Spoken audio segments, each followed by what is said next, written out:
Okay, thank you. It is 6:07 PM. Calling to order this Board of Education themed study session, both in person and available on Zoom.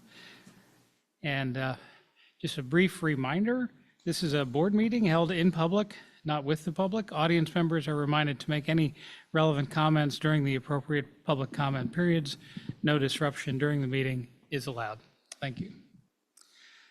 Okay, we'll now begin with the flag salute. Trustee Munson, both of our student board members are busy being students tonight, so Trustee Munson has agreed to lead us. I am a kinder teacher, so you gotta wait for my command. No.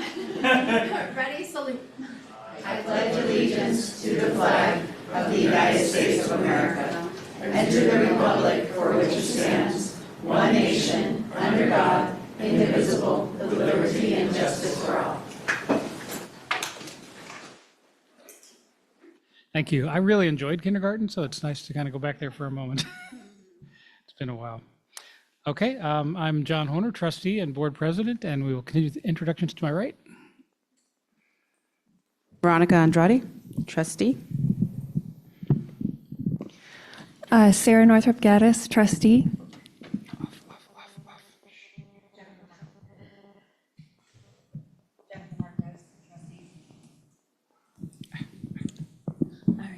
Good evening, Rebecca Munson, trustee. Welcome, Nancy Altman, trustee. Claudia Estrada, executive assistant. Good evening, Carmen Garcia, superintendent. I'd like to address our Spanish-speaking community. Tenemos traducción simultánea. Por favor, hagan clic en el icono del mundo debajo de la pantalla. Gracias por estar con nosotros. Good evening, buenas noches. Diana Jimenez, Assistant Superintendent of Educational Services. Good evening, Colbert Chang, Assistant Superintendent of Business.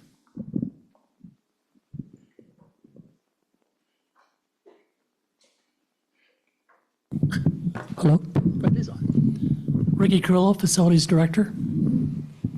Good evening, Joe Andrade, Bond Director. Wonderful. Thank you all for being here, both in person and on Zoom. Now, on item D, adoption of the agenda. Do we have a motion to adopt tonight's agenda? Thank you, Trustee Munson. Do we have a second? Second. Thank you, Trustee Altman. All in favor, please say aye. Aye. Any opposed or abstaining? No. Very good. Closed session action report, item E. I have one item to read out of closed session. On February 11th, 2025, in closed session, the Board of Trustees initiated action to direct the termination of an employee in the classification of custodian. The time to appeal has expired, and today, March 18th, 2025, in closed session, the Board of Trustees voted 6-0 with one member absent to ratify the determination, making it final. Thank you. Now, our next item is public comment or communications on items not on the agenda. Do we have any requests for public comment? Seeing none, we will continue to move on. We do not have a student board member report this evening, because our student board members are busy being students. They're seniors, and it's that time of year. So we'll move on to item 2 under that section, the superintendent report. Dr. Garcia, please. Thank you very much, President Horner. I'd like to provide an update since our last board meeting, which is about a couple of weeks ago. Happy birthday to Assistant Superintendent Colbert Chang. I want to share with the entire community that tonight is his birthday. Thank you for choosing us to spend your evening with. I also want to thank the dozens and dozens and dozens of volunteers who read to our students during Read Across America. We are so delighted that we were able to bring this great tradition back, and we look forward to doing it again. So for those members of the community who are listening to us right now in Zoom, who were not able to join us, please consider volunteering next year. I had the luxury and the pleasure of reading to 2 grades in San Martin Guen in Spanish. Also, speaking of San Martin Guen, they had a very powerful Si Se Puede march in honor of Cesar Chavez and Dolores Huerta. So it was wonderful to see the entire community, not just the students, but also parents and other community members who were present to claim Si Se Puede, or in other words, yes, we can. Also, just some pictures in action, students in action. So these pictures are from Paradise Valley and Walsh, and also Los Paseos. It was so beautiful to see the TK students this morning at Los Paseos learn about the body parts of a butterfly. Great Tier 3 vocabulary words. Also really happy and excited to share that several of our schools have exited additional targeted support and improvement at sea. And one school that received comprehensive support and improvement, that was Central. These schools have now exited that, and let me tell you, that was no small feat. So I want to extend congratulations to all of our teachers, staff, and administrators for their hard work supporting our students in getting out of these additional supports that the state provides to our schools. So congratulations to all. Also, a couple of months ago, we presented to the board this wonderful opportunity with Go Kids and the Child Care Center that we are going to be building in the Faith Center in support of our adult school students. Valley Health, the CEO of Valley Health is in the middle. Next to me. They held a press conference, and so officially they have now made it public that they have given $1 million plus to Go Kids to build a child care center. So we're excited for that partnership. Also, the adult school will be holding a career fair, and we're partnering with the Chamber of Commerce, the City of Morgan Hill, and many others to provide this great opportunity for the adults in our community to come and to learn about the various job opportunities that are available. And just lastly, had a wonderful time, as I usually do, giving the Chamber of Commerce my monthly update on all of the work that we're leading in the school district. Also met with the Vice President of EOS, Equal Opportunity Schools. We have partnered with EOS since, I believe it's 2014. This essentially is a high school effort to encourage and motivate and recruit additional students to take advantage of advanced placement courses. And so I extend my deep gratitude to our high schools who have been doing the EOS work. And also attended the State of the City address where our own Alina, the Youth of the Year, and also Michael Jochner was highlighted in the State of the City address. And that concludes my report. Thank you. Back on. Thank you very much, Dr. Garcia. Now we will move on to our employee group reports. Do we have a representative from Morgan Hill Classified Employees Association? Not participating. Okay, very good. Then we'll move on to, I see Mr. Levis here on behalf of the Morgan Hill Federation of Teachers. Please, Mr. Levis. Thank you. Good evening, President Horner, Board Trustees, Superintendent Garcia, staff and guests. I am Jim Levis, the proud president of the Morgan Hill Federation of Teachers. This last weekend, the California Federation of Teachers, our parent organization, had their biennial convention in San Diego. All MHFT members had the ability to nominate themselves in order to attend as delegates. And I would like to acknowledge QA Nguyen and Ingar Wang, who did just that in order to join me at the convention this year. The convention focused on educational updates, training, and finalizing a number of resolutions.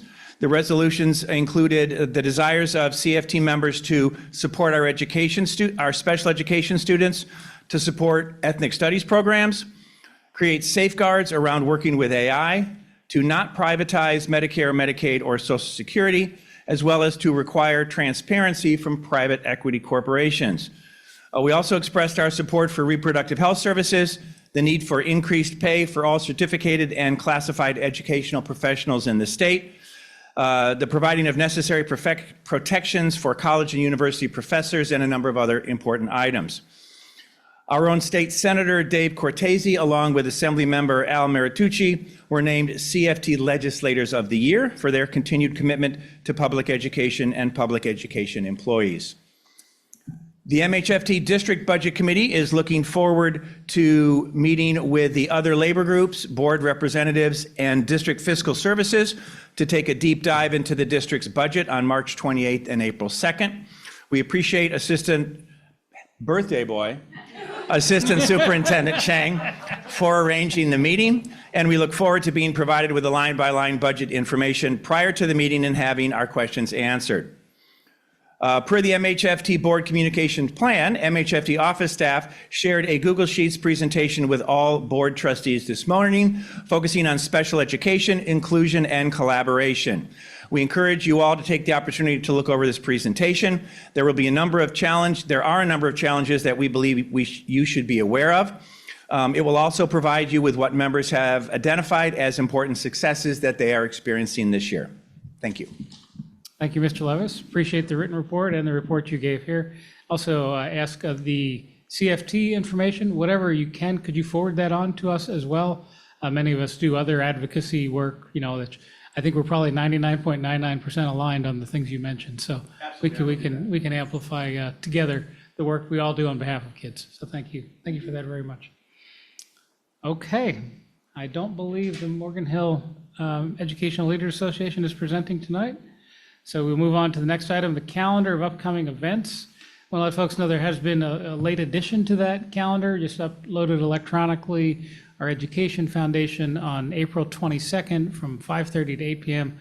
will be holding a celebration of students. Some of you were at the kickoff event we had at a similar time last year, but this will be at the Britain Student Union. The details are still being worked out, but it's going to be a wonderful time to see some examples of amazing things our students have been doing. So hope you'll be able to participate.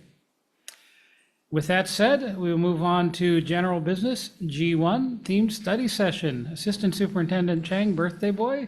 I kind of like that. Sorry. Sorry.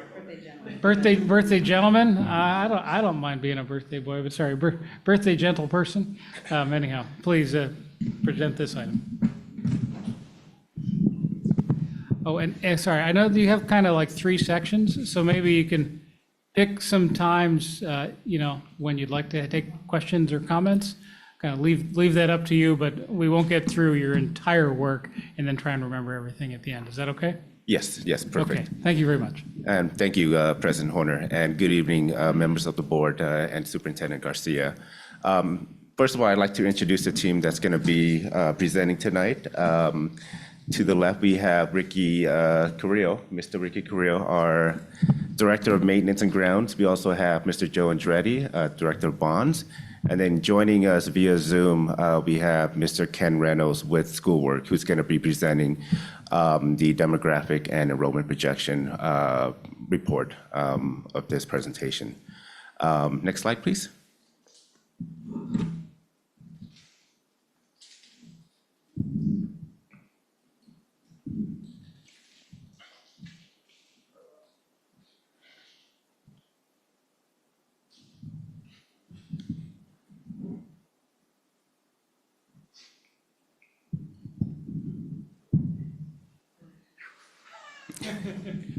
Thank you. I'd like just to start off with a general overview of the district. So we currently operate 14 schools, of which 6 are elementary, 2 are K-8, 2 are middle schools, 2 are high schools. There's 1 continuation high school and 1 adult education school. Next slide, please. Currently, we serve a little over 7,900 students. Our largest student population are Latino and Hispanic at about 54%. Our second largest populations are white at about 23%, and then followed by Asians, our third largest population, just below, slightly under 8%. Some other additional information regarding demographics. About 13% of our students are identified as students with disabilities. About 16% are English learners. About 41% are low income. About 11% are homeless. 0.34% are foster youth. And our current unduplicated student count right now is 44.5%. Next slide, please. Next slide, please. So back in 2023, the district conducted a long-range facilities plan. This is a 10-year plan, which essentially provide a roadmap that identifies the need of the facilities over the 10-year period, and also align in how we can support our educational programs. To provide you with some additional information and better information, here's a video of Dr. Garcia.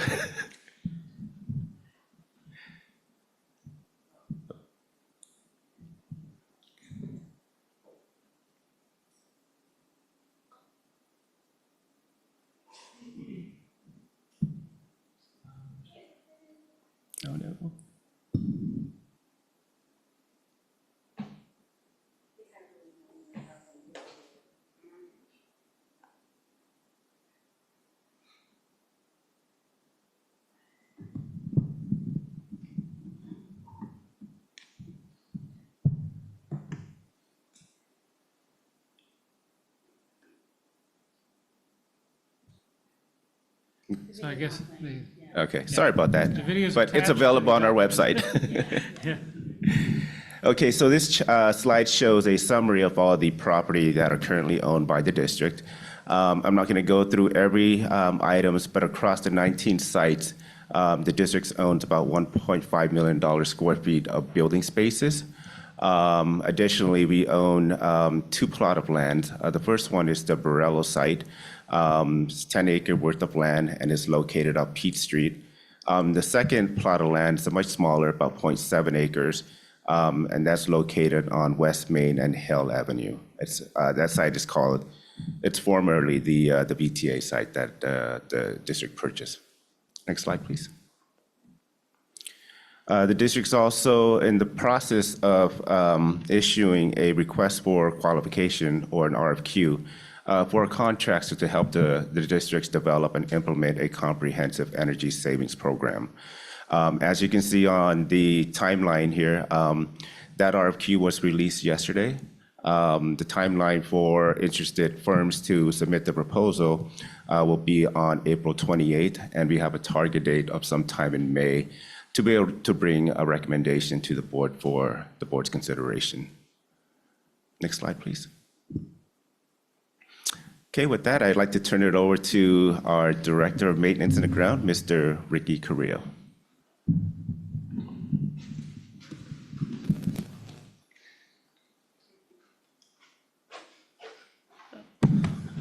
Good evening, President John Horner, the Morgan Hill Unified School District School Board members, Superintendent Carmen Garcia, and our exec cabinet members. I'll go off with the first slide, grounds and maintenance. That's still my basic team from the last presentation. I guess the last 2 years or 3 years now that I've been here, I've had the same staff, thank God. No changes. Maintenance staff, we're at 9 techs still. Grounds, we're still at 10. That is kind of our standard operating procedure and staffing for this schools district. I've got projects from 23, 24 in the queue. Next slide. Basketball resurfaced for Sobrato, the exterior parking basketball court got resurfaced. It was badly overdue, I should say. Next slide. And then, of course, the Sobrato field. That was a nice project. We removed everything from the field. We put rodent control screening to prevent gophers from digging up through the middle of the field, which they had been doing for years.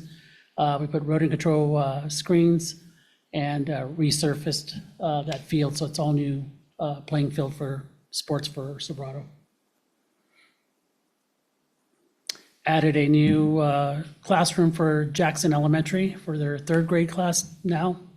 So it's an additional portable classroom.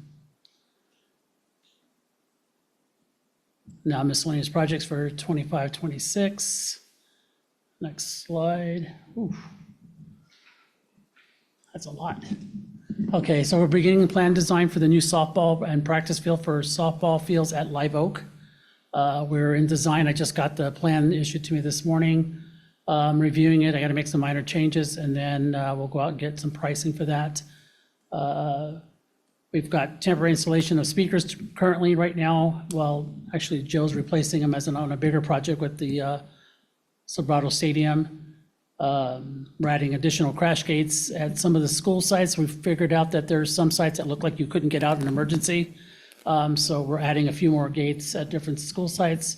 We're also researching adding washers and dryers at a few of the high schools due to the fact that the kids, which I didn't realize sadly till about a few months ago, the high homeless students we have in our district. It kills me to say that, but they're there. We need to be able to help them get along and move along with themselves. We've got concrete repair throughout the campuses. Security cameras, FFA Farm at Live Oak, and then slurry coating the exterior basketball court at Live Oak. I don't think I did one for every school.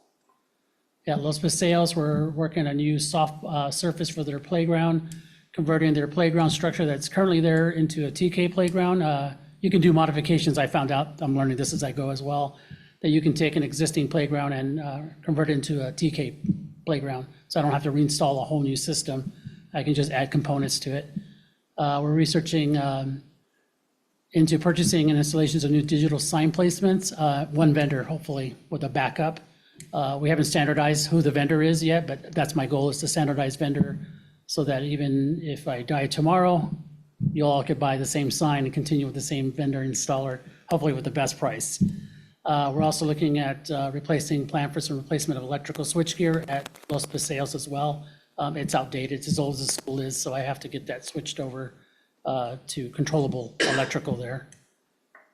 Next slide. Oh, the facility of revenue. So I just gave you guys, I'm giving you all a snapshot of the revenue of 24 and of 25. So you can see it's pretty close. It's running pretty steady. The numbers are a little, as you can see, the colors are basically going to be Live Oak, Sobrato, and Britton are our highest users of our Facilitron rental program. That's the 23, 24 slide. And then it should be, the next one should be the pie. Yeah, that's what it looks like. Approved, pending, canceled or declined. And we'll decline, that's the biggest chunk I look at because I look at these every day. The declined rentals are typically someone who says that they're a nonprofit when they're actually for-profit, or they don't have the proper insurance to cover our school district for renting, not enough insurance coverage, or they possibly could be a business that I don't think the district lines up with us, with what we do for school, right? I always have to remind everybody, we're a school district, we're a school first, and then we rent secondly. But I'll get approached by people saying, oh, I want to hold some event there. And I'm like, that's not what the district can do. And those will get canceled. And it's all logged in. It's all logged into the report. There's a note features on every rental agreement. So when I say no, I give the reason why and justification for why. Or if they cancel it from their end, the cancellations are from the renter's side. Sometimes what we find, and what I'm finding now even more, is a lot of the renters are booking 3 or 4 sites at one time for the same date.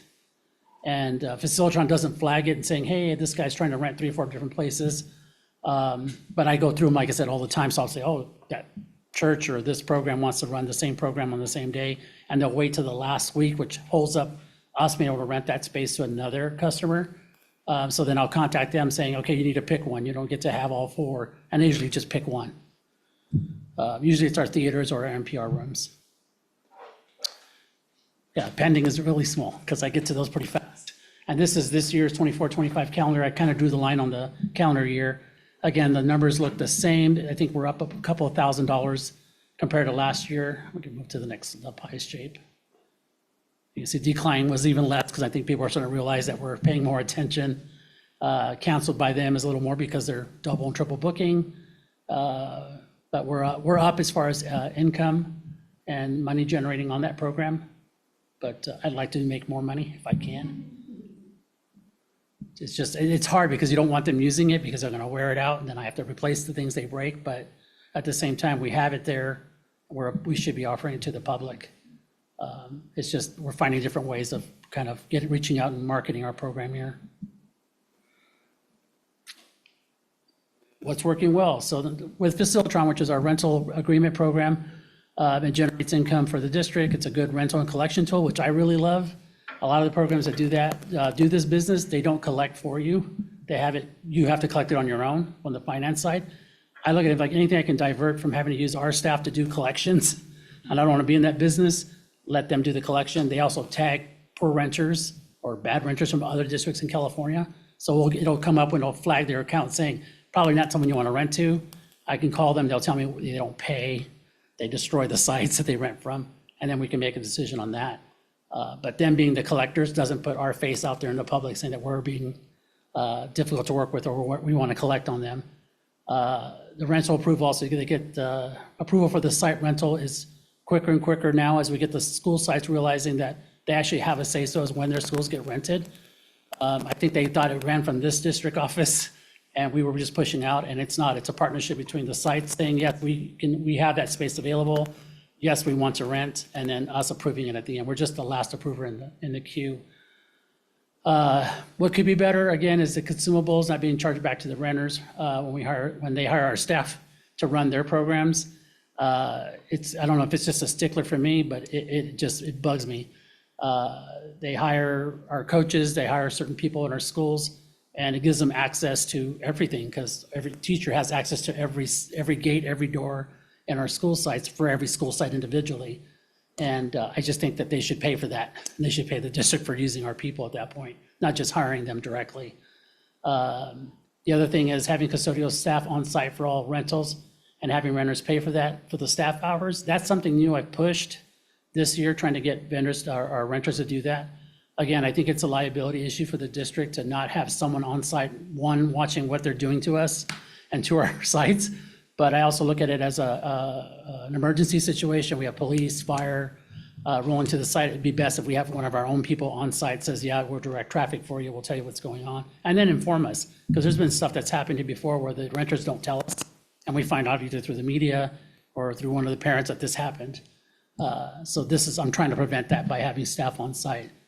And then we're also due for an increase in rental cost to reflect the surrounding districts increase as well. We're probably about 15% less per location between most of the surrounding schools, districts. So at some point, I'll be coming back to the district, the board, and asking for an increase. Won't be big, but I think we need to put it, I guess my personal feeling is we need to put it on a regular cost of living increase, 4 or 5%, 3%, whatever that's going to be, and have that hit every year so we can publish it out saying this is what you're going to pay, so it's not a shock factor. There hasn't been an increase, I think, since 2020, I want to say now, which is a long time for not having an increase. And our costs continue to go up to maintain and clean and do everything else and provide our benefits to our teams. Oh, I didn't see that slide. Questions? I didn't see that. Surprise. Yeah. Pop quiz. Pop quiz. This is school. We like pop quizzes. Colleagues, any questions? Yes. Anyone? Trustee Munson, please. I don't have a question, I just comment, I like the cost of living increase, and I like to put it in there. I think that's a great idea, so I don't know if that was your idea or somebody else's idea, but it's a good idea to have it there regularly, and it just goes along with the Makes us time. not the bad guys. I don't want to be the bad guys out there. But they're using our site, so we might as well get some kind of increase for the people we're paying to show up. You good? Vice President Andrade. I noticed on your slide, you have 10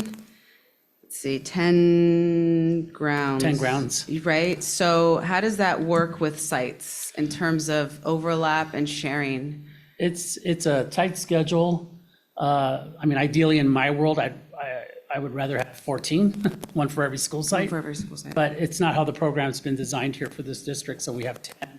So at this point, every site gets looked at once a week. That's my issue with it, is that I'd rather have somebody there 5 days a week and assign them that school. That way you can keep up with everything literally that's happening on the site, but we only get 1 day at every site. Roughly, and we're mismatching. Some sites are smaller, so we get, like the district office gets somebody for like 3 hours, I think it is. And then after that, we roll, most of the sites are the larger sites, Live Oak, Sobrato, and Britton are getting all our labor. That would make sense. Oh, okay. And then I have several questions, sorry. You mentioned security cameras. Does every school site have a security camera system that works? At this time, all the sites have security systems now as of the last bond project that rolled through.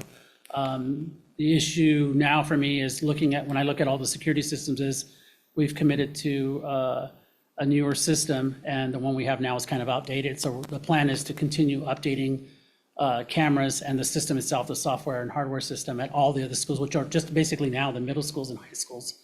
All the elementaries are updated with the latest software and hardware out there. That was going to segue into my next question, Yeah. which is, so the cameras that, I came from Central, so the cameras at Central, Yes, are they on? they're on. Okay. The problem is that. Yeah, I guess the tech. They're on and they work. The issue is there's like maybe 6 cameras on that whole campus, so there's not enough for the coverage that was put there originally. And again, I look at the systems that are out now have so much more function and, search capabilities. You can do facial recognition if you needed to in a worst case scenario. Yeah, those, I think they're like 10 years old. Yeah, or older, older, yeah. yeah, And okay. and so that's the next school actually looking at now, is to do an upgrade at that school and our transportation yard, because we have no cameras at transportation. Okay. Has anybody heard that? You said that oh, Yeah, You go. back that up. You have some of the same questions that I. I'll go last, and I'll only ask the ones nobody else has, so just keep going, don't worry about my notes. All right. And lastly, okay, so I'm sorry, I just. That's okay. No worries. With regards to the booking, so you mentioned that there's no custodial staff, or there is custodial staff there, but is the money that we're seeing that's coming in, the 285, I think it was? Yep. Is that, how does that compare when we factor in wages? We roughly, well, we make them pay for the wage of the custodian. Okay. That's a direct cost to them, so I bill that directly. It's $45 an hour. Okay. Directly to the rental. Again, I'd like to make more money for the actual grass field or the tennis Yeah. court or whatever they're renting, but I've based it that it's $45 an hour for custodial per hour at this Okay. point. And again, like to increase that a little bit so we can give our guys raises and recover a little bit more money on And the- make sure on the it's not a budget. wash, I would imagine. Yeah, I mean, we're always, sadly, with Facilitron and rentals in the state of California, we'll always be behind. We're never going to break even, and there's really rarely ever you get a profit. Ideally, I'd rather run it as a profit business, but you can't. I mean, we're taxpayers and being monitored by the state all the time. That makes sense. Okay. That's it. Yep, sorry. Anyone else? Trustee Marquez, please. On the Sobrato football field, is that grass or is that turf? That is grass field. Okay, good. Yeah, it's one of those, we're right in the middle of stuff right now, right? Because as we've gone ahead and put in artificial turf at a lot of the schools, countrywide, US-wide, a lot of the schools are trying to get back to turf now, or sod rather than turf, due to the injuries. Again, it depends on how you play and what sport you play. You either like the artificial turf or you don't. There's pluses and minuses on both sides. I played on sod all my life, and I also played on indoor turf when I played competitive soccer. And the game is much quicker because the ball doesn't restrict on flow. The problem is that if you pivot right and left, those are usually ankle and knee breaks or injuries. You see professional players all the time in NFL and stuff like that, and even in baseball, where they're done for the season. They're done for the rest of their life. They have to retire because of these injuries they can't recover on. And the sod field allows for that give of, it's going to take a chunk of grass, but at least it won't take it out of your knee. So I think the bigger plan hopefully is, I don't know if Live Oak will change to artificial turf or back to sod again, because it was sod till 2014. So I had to Google Earth it to see when it changed over, because everybody kept arguing it was been done 3 times. It's only been done once. This is the second time now that it just got done in June. But as we look down the line, NFL is also approaching us with flag football, so we're doing a lot of flag football at Sobrato.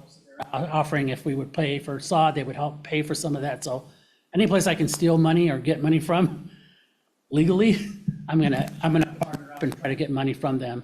If the NFL wants to pay 50% of our cost to give us a better field or an upgraded field or Major League Baseball, we're gonna do it automatically just to keep up and be able to afford the changes that we need to make.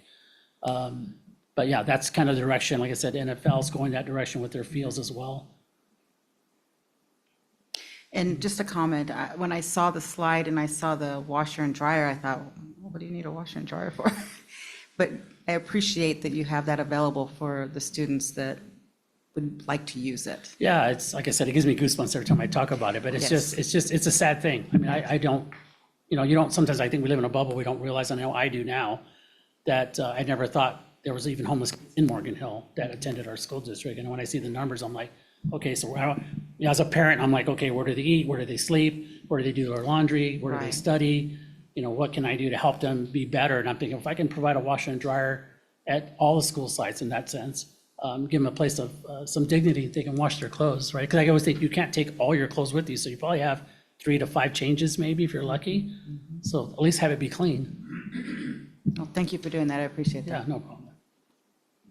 Yes, ma'am. Trustee Altman, please. And I'm trusting that all of the secondary schools do have laundry facilities in their PE department. Yes, they do. And so that also might be That helps. something that could be arranged, that at least for our secondary students, that they can get laundry done. Yeah, Britain definitely has it, and due for an upgrade, so we'll be upgrading their stuff as well. And these things aren't real expensive for me.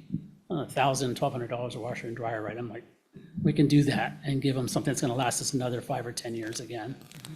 It's just, and some of the equipment's just end of life as we near it. Yeah, which is good. Thank God it's getting used. Thank you.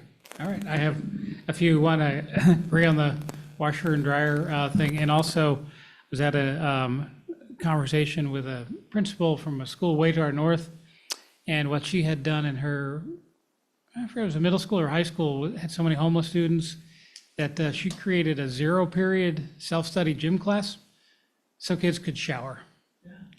Yeah. And that was just, it just, nothing broke my heart sitting there, having breakfast, just kind of sharing notes. She happened to also be a trustee in one district and an administrator in another. So, whatever we can do where we have resources and can share them. And so thank you for leaning into that to the degree possible. Back to your presentation, I'm wondering, do we have documented somewhere? You mentioned early on there are uses we allow and uses we definitely don't allow. Is that written down somewhere? Well, it's captured in the rental agreement. So when they ask to rent, and there's, like I said, if it gets flagged because either they're a problem renter or the rent they want to use the site for is not allowed at a school district, they're going to serve alcohol. They're going to, if they're not insured enough for having open flame, jumpy houses, stuff like that. I mean, we have to increase the insurance, or they have to take out a policy that covers us from liability on those things. And these are all things I'm catching because I look at Facilitron every day. So I asked them.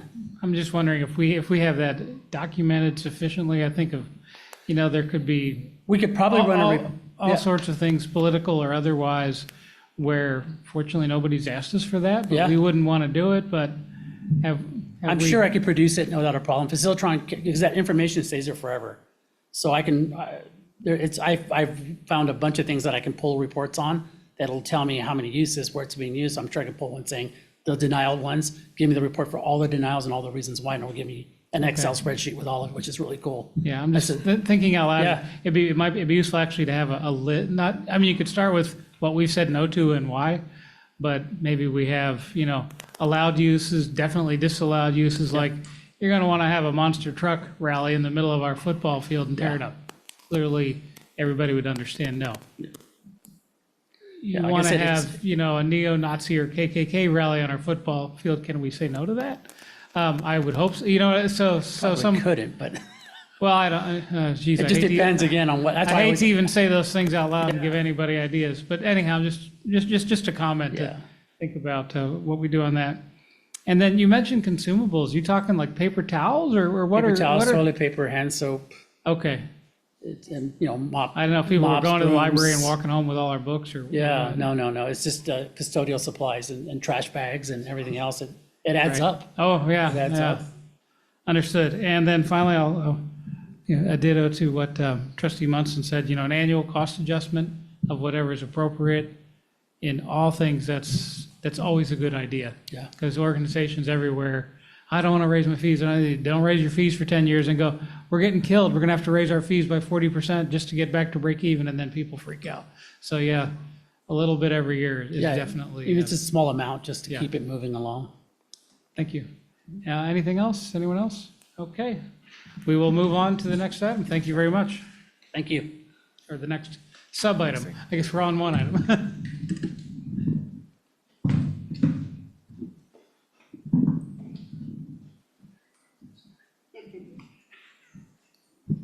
Good evening, all. A little update to the last time I was here. You cannot see her, but she's there. We have a new construction supervisor joining the team. Her name is Vinette Morawski, and we recently just made an offer to the second construction supervisor, who goes by Elias Alaji. And I'm hoping that they will both be starting the first week of April. And they will both be replacing the old construction supervisor, Tom and Robert, who did wonderful things here at the district. And so I'm looking forward to bringing this team on to continue the wonderful work that the legacy has left us. and Kelly, of course. Accomplishments. So prior to my arrival here, the security cameras that we were just mentioning, so there are security cameras across the district now at all the sites. And we've also done some new modernization over at Britton. We've got the student union and the administration building. Live Oak has a new turf field replaced, updated some walkways, new restrooms, and new gym. And there are some deferred maintenance projects going on. With Britton, we are currently starting the roofing, or actually, that's a project that's completed, the roofing and HVAC, the Britton Auditorium, the Live Oak Gym, Live Oak Roofing and HVAC, the San Martin Gwin Roofing and HVAC, PH Walsh, and the district office roofing. So these are all completed deferred maintenance projects that were done prior to my arrival here in October. Next slide. So new projects that I can take credit for that are coming up. So we have the Live Oak High School. Ricky mentioned the stadium lighting and sound system replacement. So we're currently working on that. We've encountered a slight hiccup, but we hope that we can get past it and get everything up and ready for the 2025-26 football season. I know Ricky will be really happy if we get that sound in. And that's coming from OPSC refund money. We're also currently going to start the student parking lot repavement project. So that parking lot, if you've been out to Live Oak recently, is in pretty bad shape. So the students will have a new lot. We were hoping to do the entire parking lot for the staff as well. Unfortunately, there wasn't enough money due to the escalation costs right now in construction to be able to accomplish that. So we're just going to focus everything on the student parking lot. Currently, we've just started mobilizing for the Britton Gym and modernization building. That's project's going to start the last day of this month. And I am really looking forward to that project because I don't know if anyone's been to the Britton Gym lately, but it is something to look at. And with the new project, it's going to be a beautiful building, possibly the most beautiful building in the district. I don't know. We'll see. But it's going to have a new floor redone, a new HVAC system put in. That shaggy carpet on the ceiling is going to be gone. So I'm really looking forward to seeing that project. And it's a fast project that will be completed before the start of the fall school year. I call it semester, but I'm learning to change my terminology, so school year. And so I'm excited and happy, and I was out there last week, and I was told that there's a poll going on amongst the staff that it's not going to be completed because there hasn't been a project completed on time. But I told them, no, it's going to get completed, don't worry. So we also got PA Walsh. We are currently working on design for a new administration building, as well as Martin Murphy. There'll be not a new building, but it'll be an upgrade to their current existing conditions that they have right now. And we will be starting design for El Toro at the end of this summer. And currently today, we just did a bid opening for the fire alarm projects that are going to be going on at San Martin Gwin and Martin Murphy. So those are two big projects that'll be run simultaneously, and those will also have to be completed by the beginning of the fall school year. So Next slide. So our future plans, there's a couple schools left that we need to do fire alarm replacements, so El Toro and Las Paseos. Martin Murphy next year will be getting a HVAC replacement. And currently, we are looking at replacing the HVAC over at Adult Ed.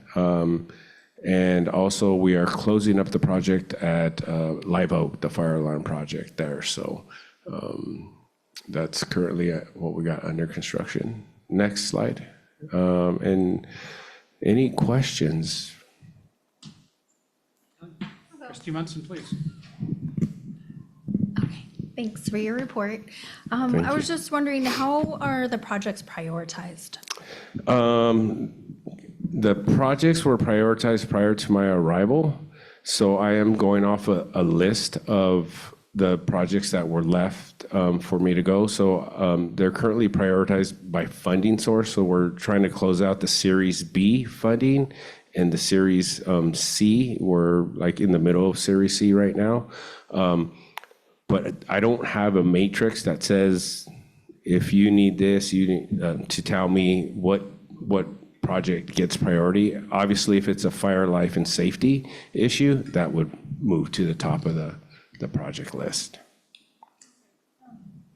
Going forward, what's the plan for prioritizing? Well, going forward, we should probably start looking at going out for another bond, so that way we can do a prioritization list. The current list was probably most likely prioritized according to the previous bond. So when we went out for the bond in 2012, there was a list that was created of what we were going to accomplish. And so that's the list I believe that I'm working off of. Yes. Trustee Altman, please. Trustee Altman. So for the fire alarm replacement, to me, that should be really, really high priority. Are they working and just not working well? Correct. So some of them are at reaching end of life, so we're trying to replace them before the end of life of the fire because, alarm. At Britain, they had gone beyond that point. Correct. And I believe at Live Oak too, right, Ricky? Yep. Yeah, so Live Oak was in pretty bad shape, and I believe that was one of the projects that got bumped to the front prior to my arrival because it was in such bad shape.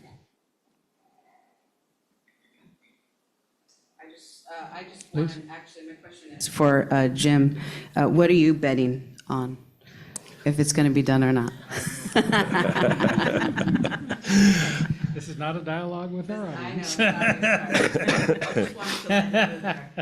so serious sometimes. I know. No, I'm just having some fun.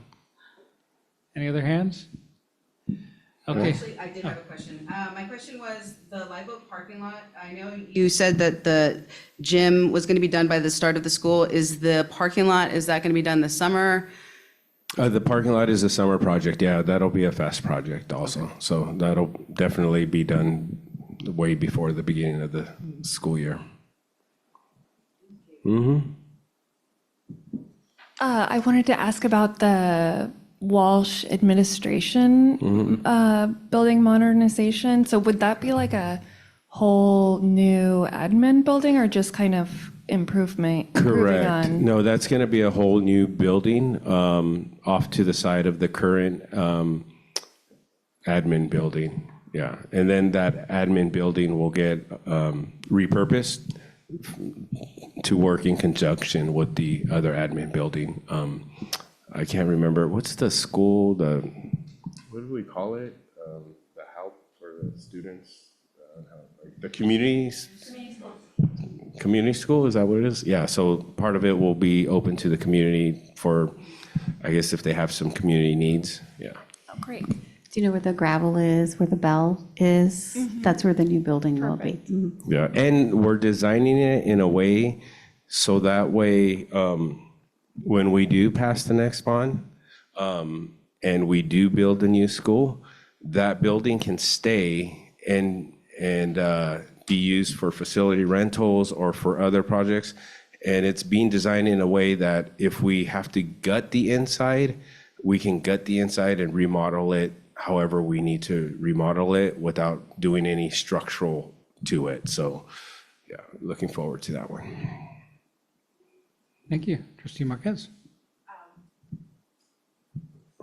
So you're going to do a new building for PA Walsh. What about Martin Murphy? Is that just a refresh?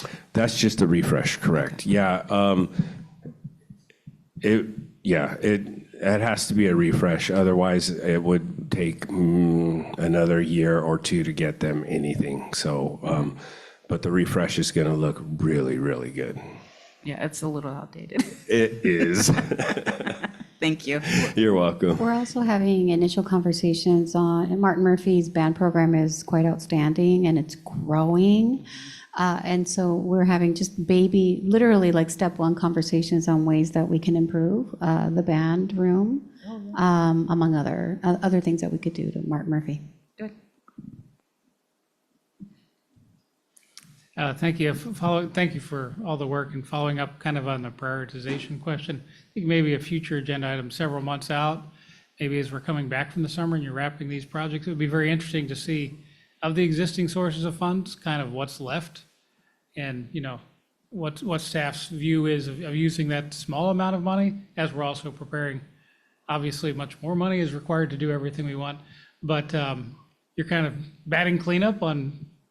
And many of these things I've seen, over years, but it'd be very useful for us to see kind of, okay, we've done all the stuff we talked to you about, here's what's left, and make some proposals and prioritization of what remains, and then also the conversation about, and that still leaves this to be done. Sounds good. Does that seem reasonable, Dr. Garcia? Okay. Does that get to your question, Trustee Munson? Okay.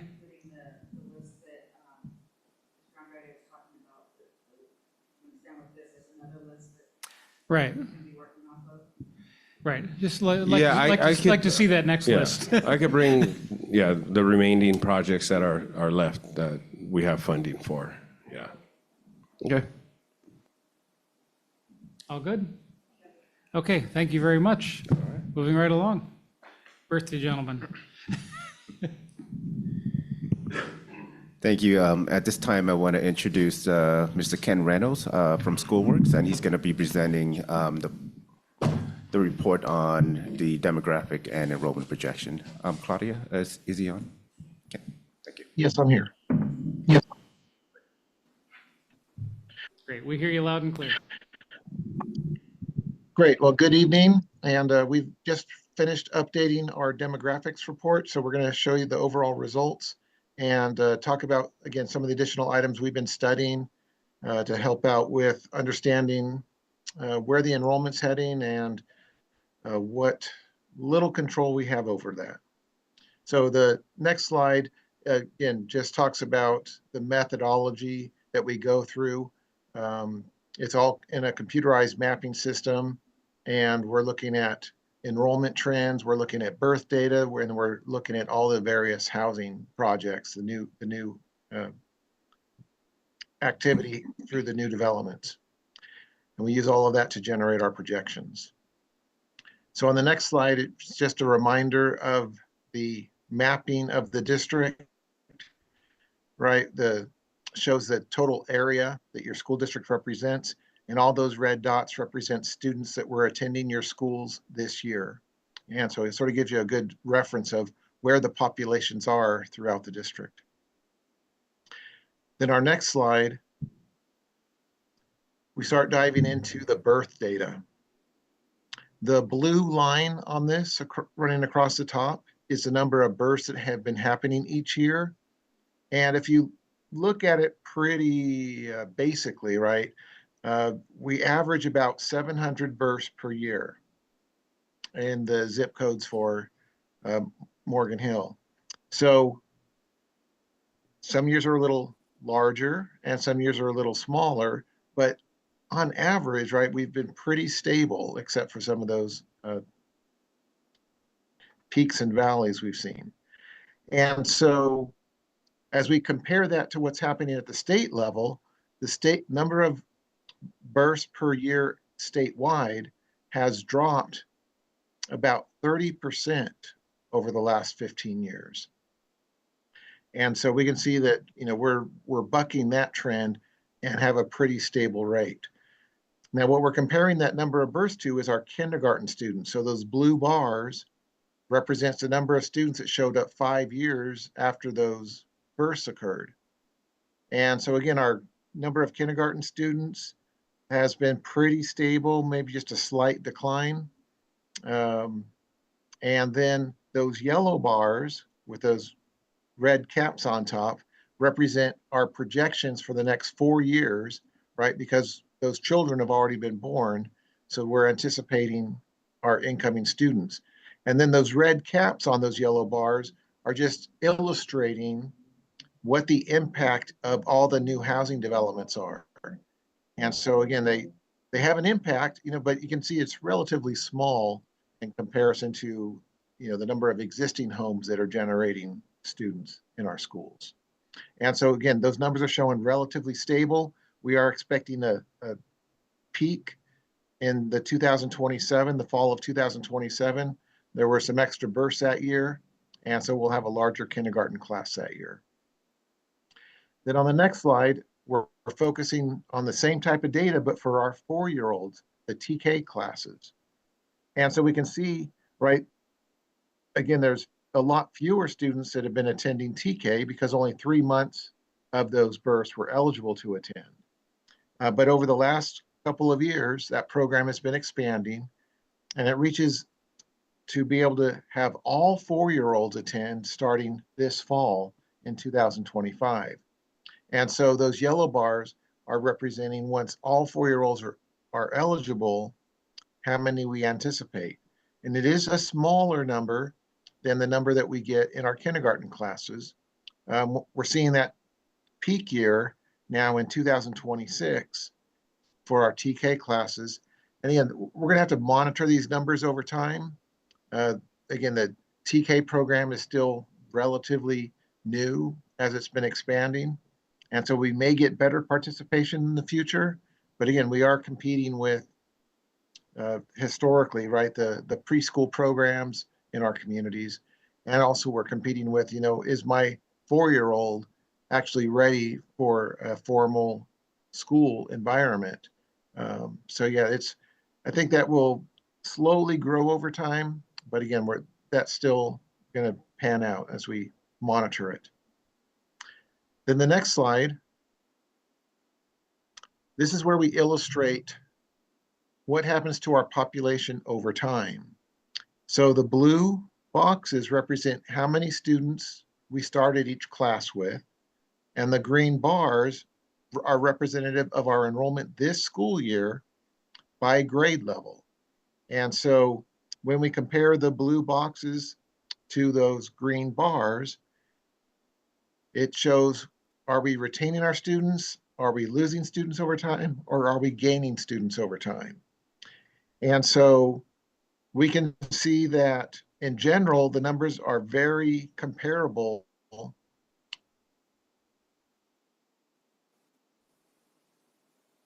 to what our actual enrollment is this year to what we started with in our K through 8 grades than what we started with. And that's because we get an influx of students between 8th and 9th grade.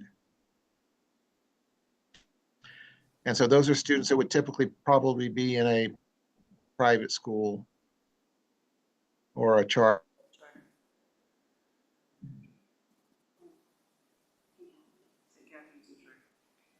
The next slide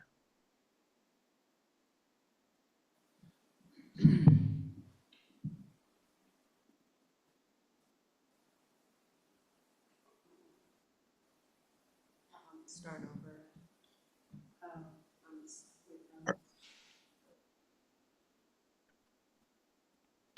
Was there a question?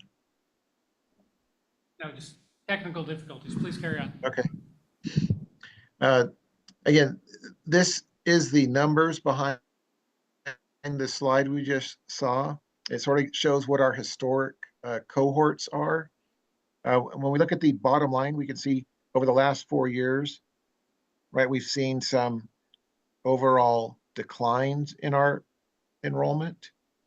Whereas, but when we look at our cohorts, on average, our numbers are pretty positive. Of course, with the largest positive cohort at that ninth grade, where we average 75 more students in ninth grade compared to the number we had in eighth grade. So it is possible to have positive cohorts saying we are retaining our students and actually slightly growing over time and still lose enrollment. And it's not because the students we have are leaving, it's simply because our incoming classes are just a little smaller than the numbers that we're graduating. So then next slide, we start talking about the new housing development impacts. And so on our maps, we highlight in all those red hatched areas, all the various projects being planned within the community, within your district boundaries. And then on the chart on the right, we're showing how many of those units we anticipate will be occupied and generate students each year, grouped by each of the elementary, middle, and high school boundary areas. And so in our full report, we actually identify each individual project and which ones we believe are going to generate and build their homes and generate students in each year. So again, a lot of activity you've encountered in the past, and we're continuing to see that into the future. And that is one of the main reasons that the enrollment and the number of births in your community has been relatively stable as compared to many districts that are seeing a lot of declining enrollments.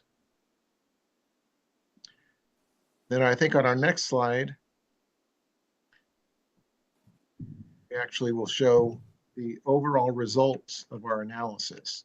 So this is taking all the work that we've done and summarizing it on one page. And so what we see here is 10 years of historic data. So you can see the trends over the past, and then 6 years into the future. And these enrollment numbers, again, are representative of October each school year. And the orange is our elementary grades. The light green is our middle school grades. And the light blue is our high school grades. So again, we're relatively stable. We did see a drop during the pandemic. And then we've been relatively stable. So we dropped a little bit over the last 4 years, but just a minor reduction. And then the next several years, it's again pretty stable. Once we get out to years 4, 5, and 6, there could be more fluctuations. Our projections are most accurate in the first 3 years. Once we get out to years 4, 5, and 6, there can be some significant changes, in the housing market or the economy and interest rates that will change what our anticipated impacts are as all these projects are still being developed around the community. So we go to the next slide. Our full report that we provide to the district has a lot more information where we focus on information for each individual school campus. So we calculate a capacity based on the number of classrooms on the campus and how many average students we put into each classroom based on their grade level. So that calculates what our capacity is. Then the next slide, we show a sample map and a bar chart represents, the bar chart is representing the students that transfer in and out of each campus, right, due to the flexibility and special programs that the district offers, right? The population isn't strictly limited to just those in the boundary. We have students that are coming in because of the programs offered or leaving because of programs offered elsewhere. And so all those detailed transfer, we refer to them as transfers. And again, the formal process that they go through can vary depending on the specific situation. But it gives you a good insight as to the net flow between schools.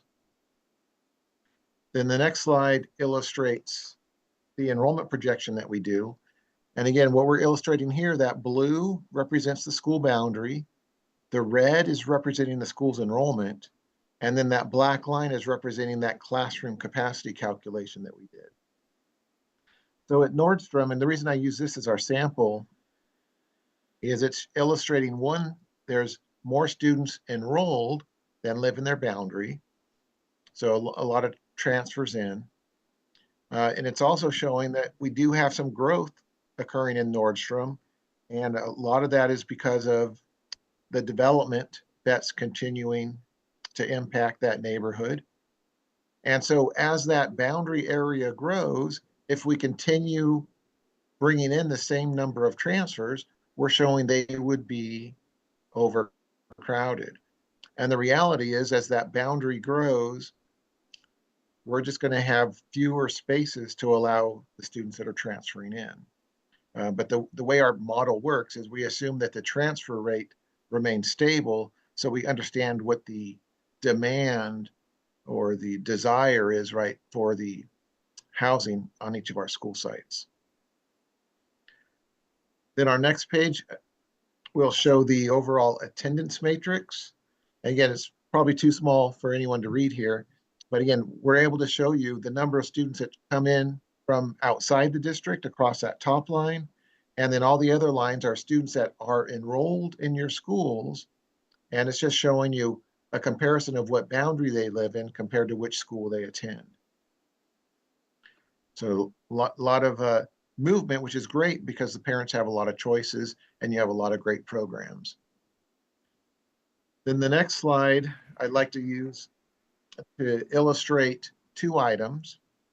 First, that blue bar represents the population in each school's boundary. So we're just looking at the elementaries here. And the red line is their enrollment, or the red bars. And so immediately we can see the larger schools, right? They have the larger red bars versus the schools that are smaller. The other thing that we're going to notice is our schools that are the largest also have more students attending than live in their boundary. Our schools are a little bit better balanced if the boundaries were more representative of our enrollments. But again, with all the program options you offer, it does create some challenges. And in fact, the two of the largest schools, as we're going to see on the next page, those are some of the most impacted schools when we look at how much classroom space we have on our campuses. So this slide here is our utilization chart. What we're doing is comparing our enrollment to our capacity to get a ratio. And so we're showing what that is currently and what it is projected 6 years from now. And we are showing, again, when we're showing that orange color, we're saying that school's pretty impacted. We're in that 90 percentile range of our capacity. And again, we're showing a projected overcrowding. We're highlighted in a red box there, both at Jackson and Nordstrom. And so again, we're probably going to have to allow a few less students in to those campuses to keep them from being overcrowded. And then currently the lowest at our elementary schools is at Walsh, but they're growing from a 74% up to a 83%. Again, quite a bit of development, expanding into their boundary. And then whereas at Los Paseos, where we're not really seeing much development all in that area, they're actually showing a decline from 82% utilization down to 73%. So again, we're going to see, again, because where developments are in relation to boundaries, we are going to see some schools growing and others declining. But overall, again, it's relatively stable. Just we do see a slight increase over the 6 years at our elementaries. We're going from an 89% utilization up to 92%. And again, we're adding those TK students in, and the impact of development across all the elementary grades has a greater impact. The middle schools, right, we're pretty familiar with. We have a lower enrollment up at Murphy Middle, just because, right, there's a lot more students living around the Britain campus than we do in the Murphy area. And then for our high schools, again, they're pretty well balanced currently, with a slightly larger population, of course, at Sobrato.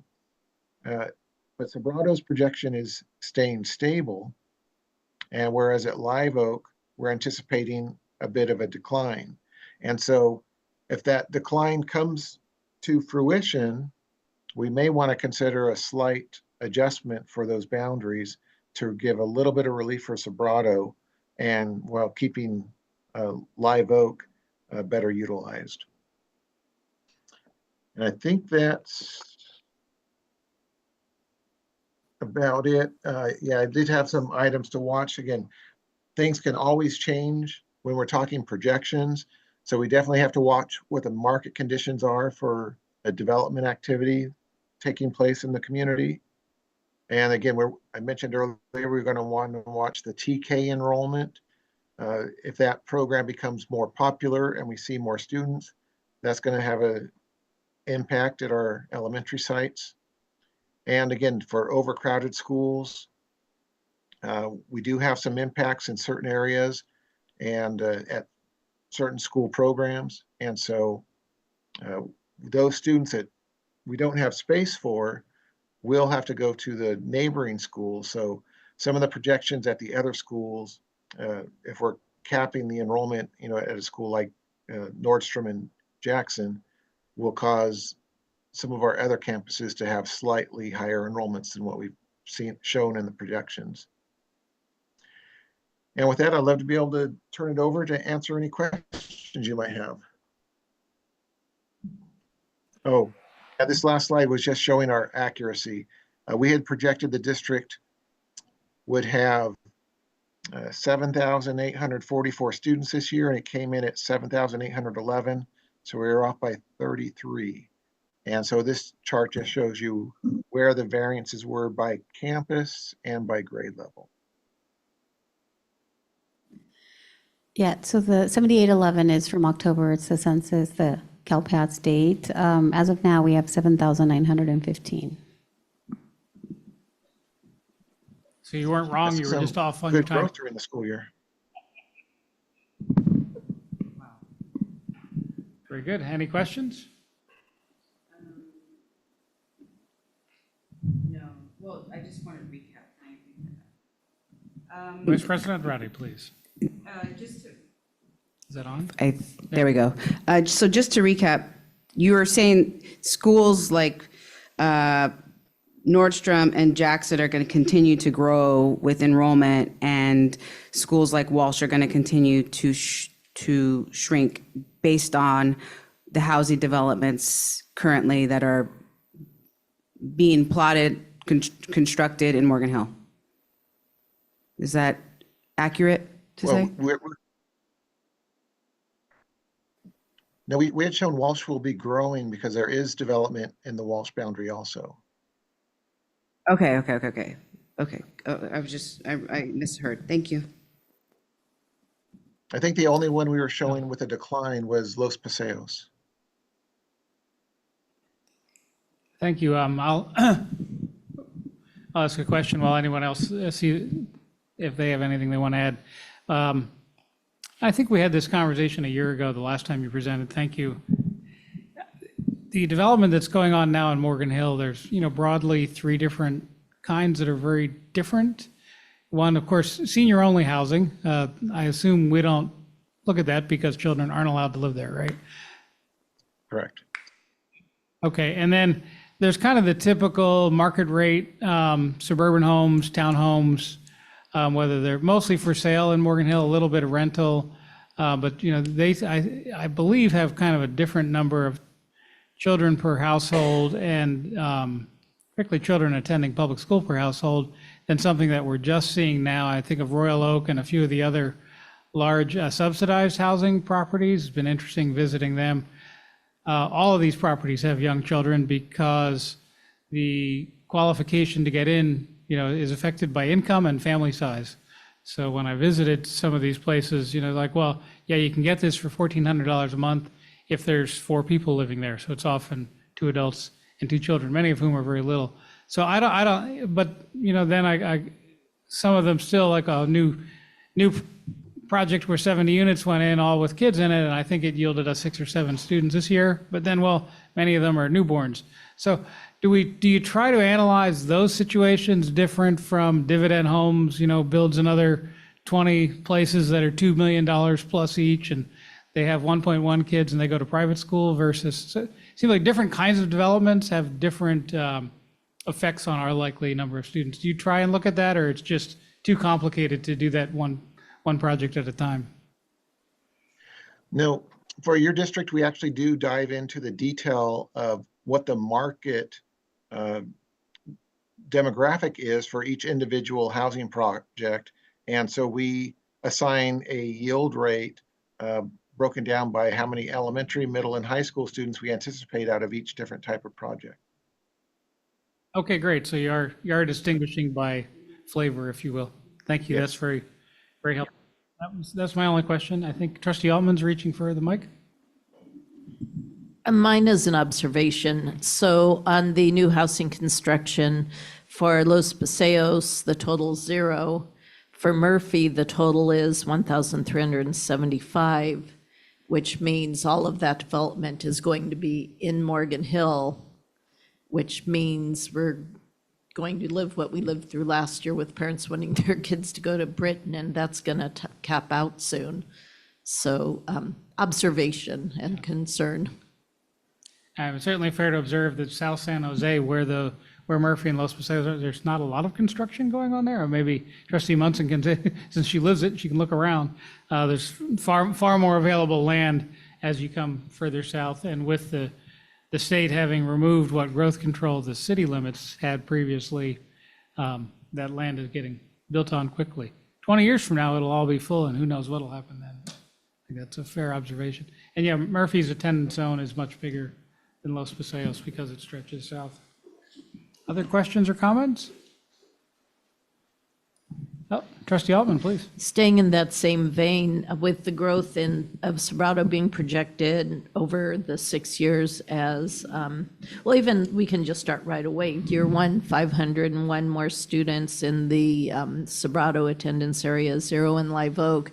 And so we're already dealing with schools that are unbalanced regarding their attendance, and then putting more pressure on those sites. Thank you. Other questions or comments? I just want to make a clarification. Please. That table shows the number of housing units, not the number of students.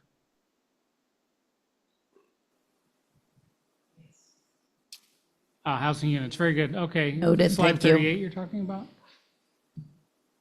If I may add, Mr. Reynolds also in his more complete report that is also attached to the agenda is anticipating about 150, correct, Ken, 150 more students, K-12, TK-12, next year for the 25-26 school year. And then over the next 5 years, it's a little over 500 students based on those new developments.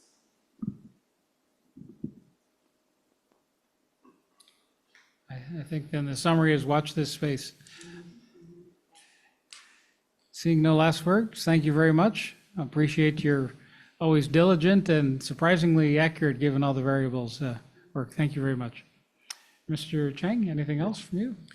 That concludes our presentation. Thank you. Very good, thank you. Scratching all over my notes here. I got to get back to the correct page.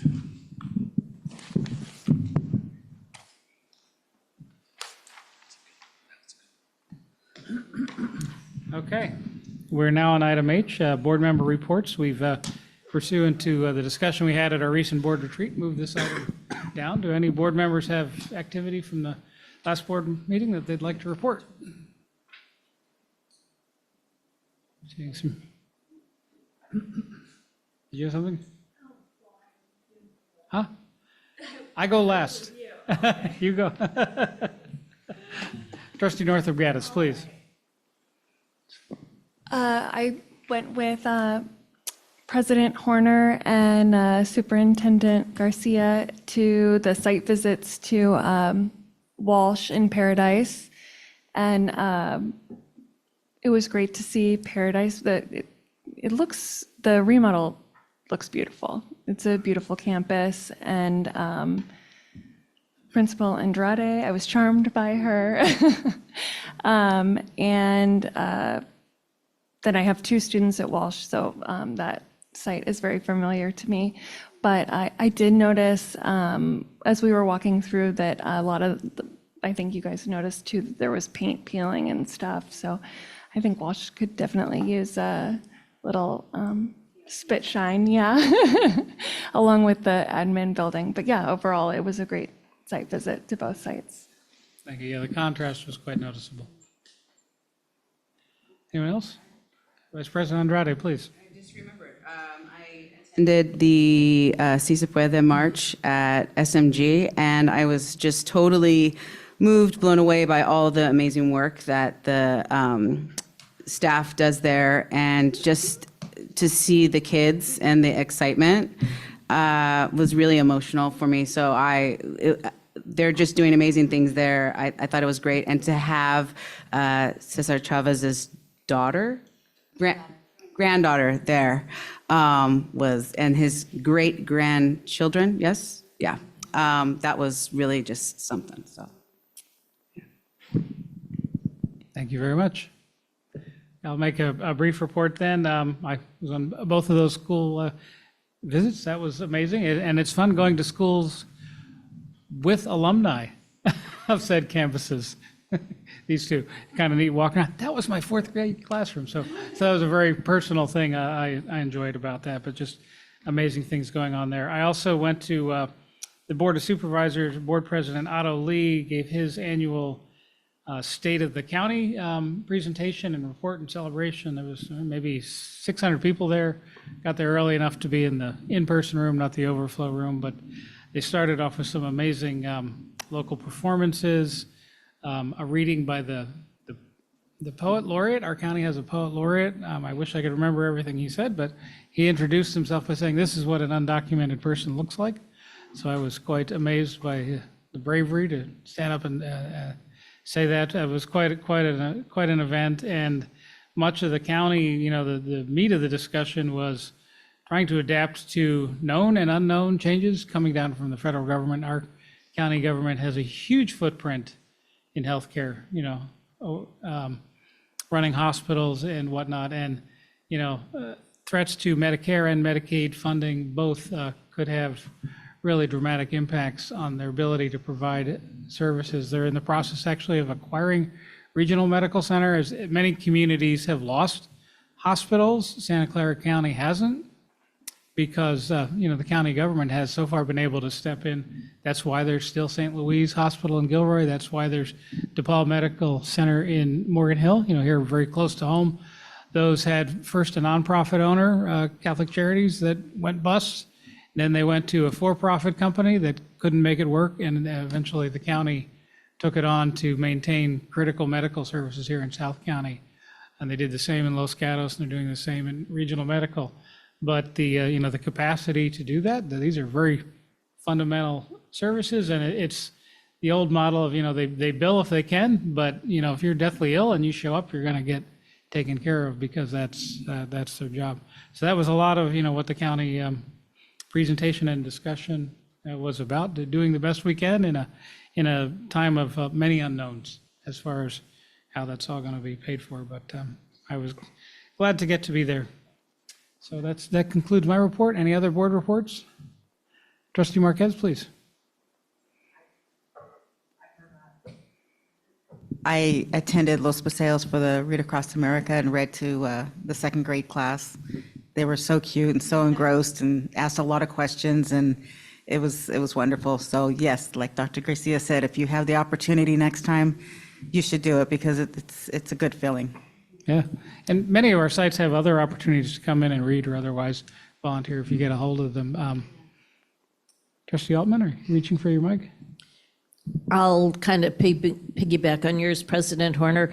I attended a program at the Democratic Activists for Women Now, Dawn, where Supervisor Susan Ellenberg was talking also about the same thing, how the county is trying to respond in this very uncertain time in terms of providing services. So it's there. Happily, there are some levels between us, and a lot of where the funding is getting much more uncertain and services are getting less certain for our population. But there's a lot of good people trying to fight a really good fight, and hopefully we can help to protect what our families need so that the kids can come to school and learn. Thank you. To use an old time terminology, here, here. Here, here. Thank you. Does that conclude board reports? Okay. We will wind up with, we have two pupil discipline cases. These are situations which have been discussed at length in closed session. We do not discuss them in open session, of course, because it involves students. So item I1, recommendation for expulsion and rehabilitation plan E2425-004. Do I have a motion to approve the recommendation? Thank you, Trustee Munson. Do we have a second? I'll second. Trustee Marquez, thank you. All in favor, please say aye. Aye.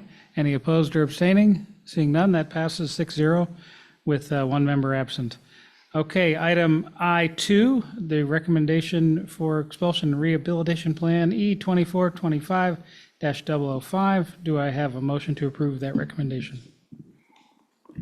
I move that we approve the recommendation. Thank you, Trustee Altman. Do we have a second? Second. Thank you, Vice President Andrade. All in agreement, please say aye. Aye. Any opposed or abstaining? Seeing none, that passes 6-0. Very good. With that, we adjourn this meeting with our thanks and appreciation at 7:34. You guys.